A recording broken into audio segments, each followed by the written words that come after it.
North Carolina Republicans almost won the trifecta last night, winning the U.S. Senate seat, 2 seats on the state Supreme Court, and just 1 seat short of a supermajority in the legislature. Thank you for your time. We do appreciate it. Sure. Thank you. If you would, your take on the election from last night. Yeah, I think it was a good night for Republicans in North Carolina. Republicans won every statewide race. The speaker has indicated that he feels that they have in the House what he termed a working supermajority. He has 71 Republican members and a number of Democrats that he feels will be willing to work with him and us on some issues.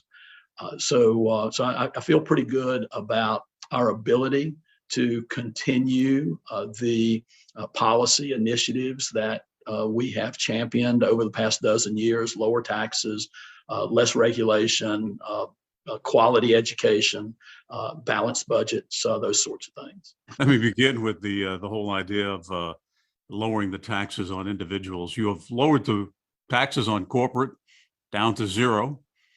And I'm wondering, is that your goal to do that for the individual as well?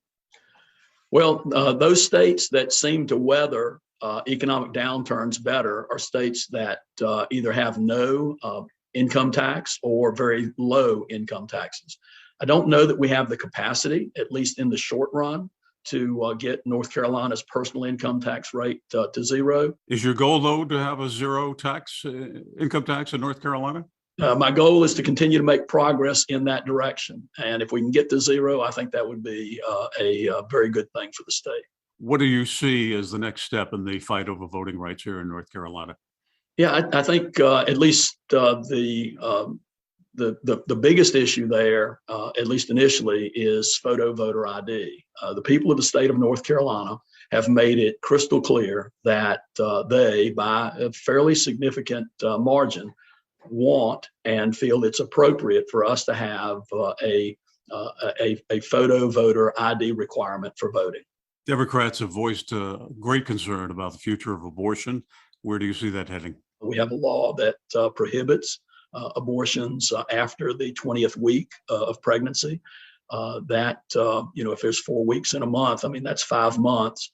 Strikes me that that's a little bit too far along and probably needs to be a little shorter, but that's just my opinion. We'll see where other folks are.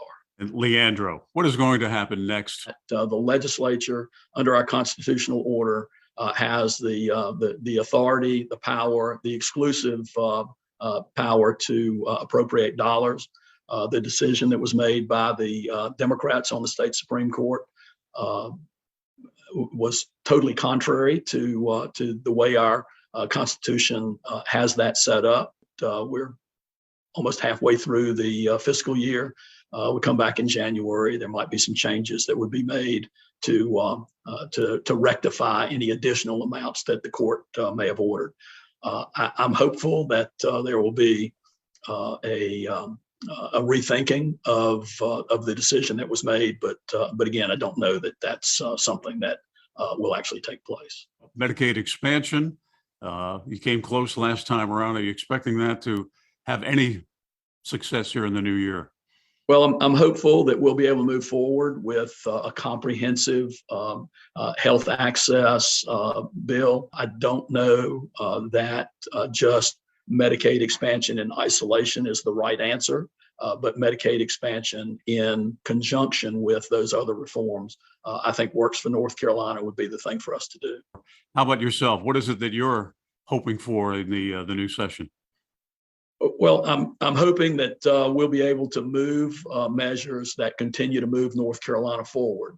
There's no question that the state of North Carolina is in the best shape fiscally than it's been in my memory. We are seeing some indicators that we're moving in the right direction as far as that's concerned, but we still have way too many kids that are unable to read and unable to function. I'd also like to think that we'll continue to be more responsive to parents and their concerns about what's going on in schools. When you mention the education and the parents, are you talking about things like what can be taught in the classroom?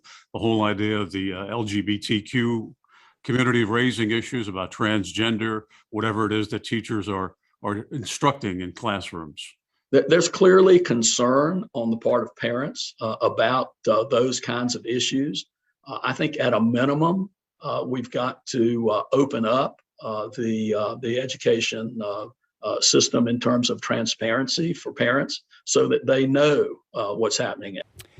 As for medical marijuana and sports betting, Senator Berger says he expects those bills will be reintroduced, but adds he's not aware that the opponents who defeated them last time around have had any change of heart. In Greensboro, I'm Bill O'Neill, WXII 12 News.